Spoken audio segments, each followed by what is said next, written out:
네, 안녕하십니까. 신지식인 정인태입니다. 저는 국립 한국복지대학교 특임교수를 역임했습니다. 네, 폭력 13만 940건, 강력범죄 9228건이 분노조절장애 범죄다라는 것입니다. 요즘에 우리 사회에서 이 분노조절 장애로 인한 범죄들이 굉장히 많이 일어나고 있어요. 이거 아주 심각한 문제인데요. 이 상황 한번 보도록 하겠습니다. 욱하는 분노조절장애 범죄 범행 동기 중 최다, 환자도 확 늘었다, 이렇게 얘기를 하고 있어요. 네, 그래서 강력범죄 중 분노조절장애 범죄가 최다, 가장 많다라는 거죠. 너무 흔해져 겁나는 분노조절장애 해법 있나, 네, 이러한 기사들이 많이 나오고 있습니다.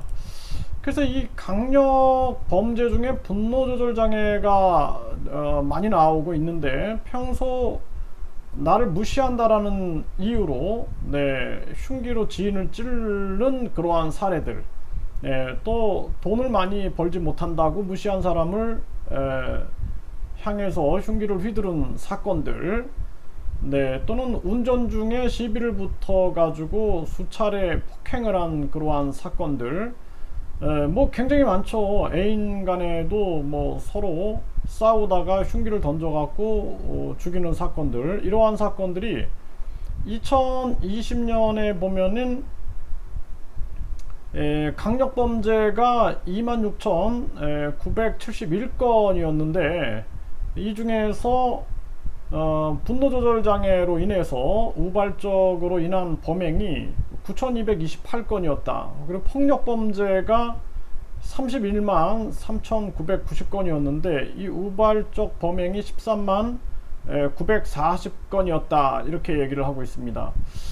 이게 굉장히 큰 문제고요. 그래서 원광대 이술래 교수는 우발적인 강력 폭력 범죄는 개인의 성정 때문이기도 하지만 사회가 이들에게 영향을 주는 폭력적인 컨텐츠들에 대한 적절히 감시하고 어린 시절부터 교육을 통해서 예방을 하는 것이 중요하다.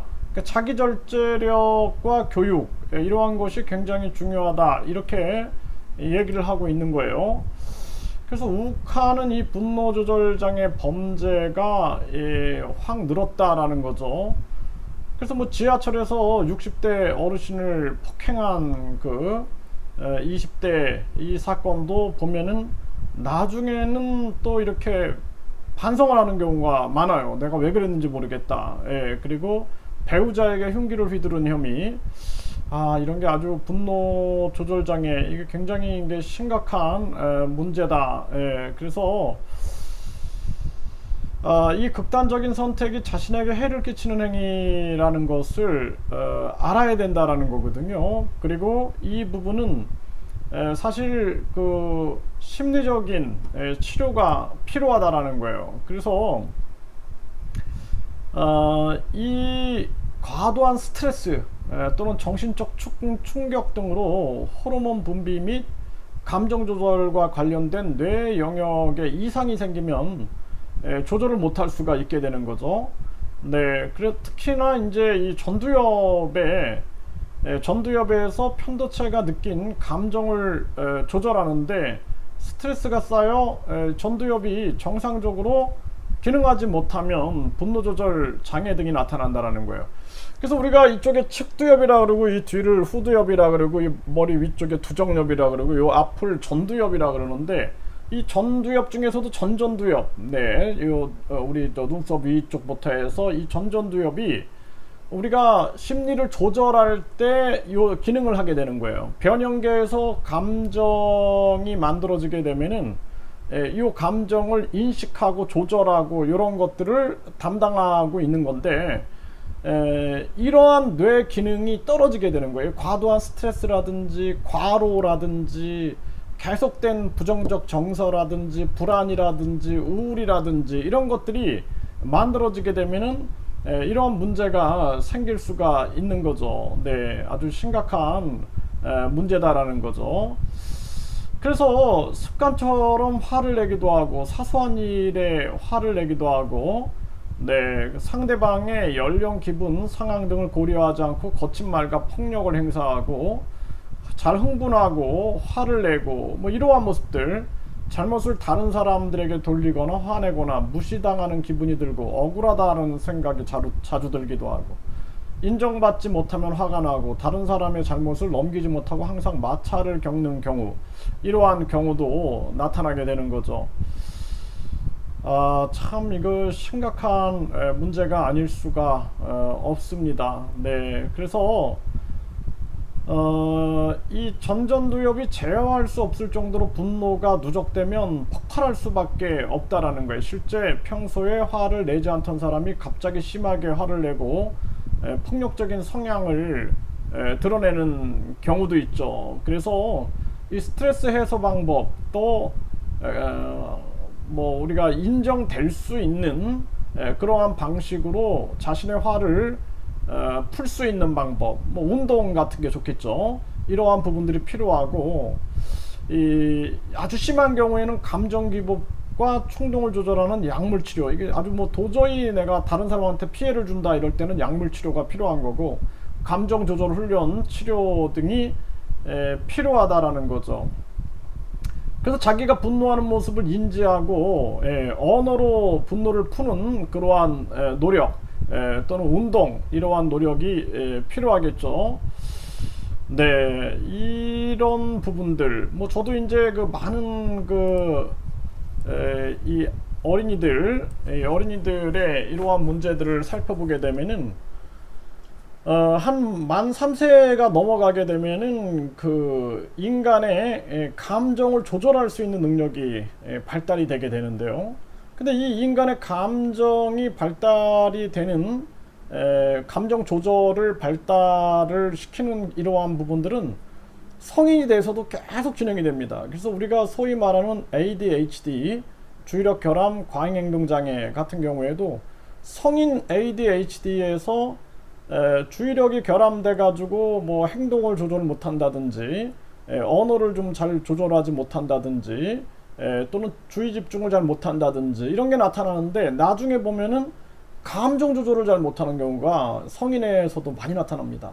그래서 제가 강의를 할 때 한 학생이 굉장히 열심히 하는 학생인데 분노를 못 참아가지고 수업 시간에 막 다 죽여버린다, 가만 안 둔다, 다 어떻게 어디를 잘라버린다, 막 되게 심한 욕을 막 해요. 저 깜짝 놀랐거든요. 나중에는 막 선생님 잘못했습니다 막 그래요. 제가 왜 그랬는지 저도 잘 모르겠습니다.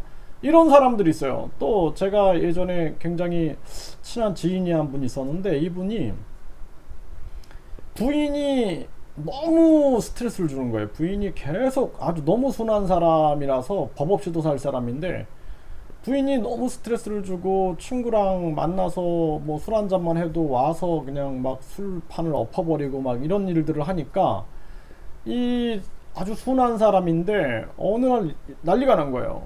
빨리 좀 저한테 와달라고 그 부인이 연락을 했어요. 그래서 왜 그러시냐 그랬더니 뭐 난리가 났다고. 그래서 가보니까 누구도 못 말리는 거예요. 이분을 막 저 장롱도 엎어버리고 화분도 다 깨버리고 뭐 모든 집안에 있는 물건들을 다 깨버리고 있는 거예요, 이분이. 근데 누구도 그걸 말릴 수가 없는 거예요.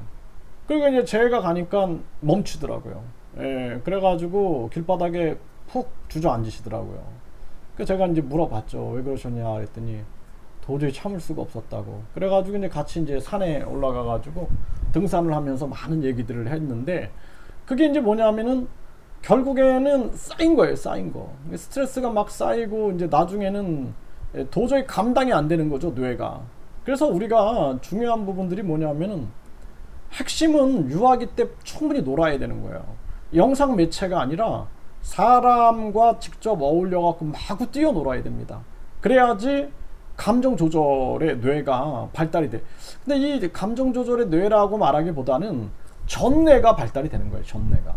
그러니까 전뇌가 상호작용을 잘 해야지만 이러한 문제들도 해결이 되는 거죠. 그리고 요즘에는 이런 범죄가 많이 생기는 이유가, 저는 코로나 이 거리두기라든지 사람들이 충분히 움직이거나 상호작용하거나 충분한 자기의 심리를 표출할 수 없는 그러한 상황들, 이런 것들이 계속 겹치다 보니까 이런 것이 이제 스트레스 또는 부정적 정서, 불안, 우울, 이러한 분노, 이런 것들로 작용하면서 이러한 사건들이 급증하고 있다. 저는 그렇게 생각을 합니다. 그래서 자기의 어떤 취미활동, 등산이 됐던 노래가 됐던 그림이 됐던 몸을 움직이면서 할 수 있는 그런 취미활동, 뭐 이렇게 게임 이런 거 말고 몸을 움직이면서 직접 내가 뭐 신체를 움직이면서 뭐 등산을 한다든지 자연을 접한다든지 뭐 낚시를 한다든지 이런 활동들을 많이 하는 게 되게 중요하고요. 유아기 때 가장 중요한 것은 사람과 뛰어노는 거, 이게 핵심입니다. 그래서 뭐 학습을 강요하지 마세요. 유아기 때는 충분히 놀이하는 그런 아이들이 온전하게 뇌가 발달될 수 있다. 그리고 성인들도 마찬가지로 내가 등산이 됐던 산책이 됐던 걷기가 됐던 달리기가 됐던 헬스가 됐던 이런 내가 몸을 움직이는 거. 왜 몸을 움직여야 되냐면 몸의 움직임은 뇌의 움직임인 거예요. 신체가 움직이려면 뇌가 움직여야 되죠. 네, 그래서 정신과 뇌와 신체가 함께 움직여야 됩니다. 제가 이 MBPA 과학이라는 것을 창시했는데 M은 마인드거든요, 정신.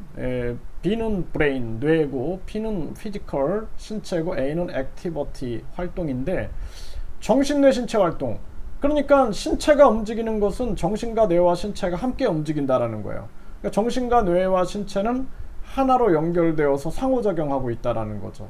그렇기 때문에 신체를 많이 움직이면서 하는 자신이 좋아하는 그런 활동을 꾸준히 해주는 게 가장 중요하다. 저도 이 정치 상황이라든지 이런 것들을 보면은 심리적으로 굉장히 힘들거든요. 그래서 제가 하루에 3번 꼭 그 산책을 합니다. 3번 아침, 점심, 저녁으로 꼭 3번 산책을 해요. 그래서 아침에 일어나면은 제일 먼저 공원에 가가지고 운동을 하고 그리고 산책을 하고 또 점심 먹고 운동하고 산책하고 저녁 먹고 운동하고 산책하고를 하니까 버티지, 아니면은 이 뭐 스트레스 받아가지고 살 수가 없겠죠. 이 정치 현황을 보고 우리 사회 현황을 보면은. 그래서 이러한 부분들에 대한 노력이 필요하다, 이렇게 말씀을 드립니다.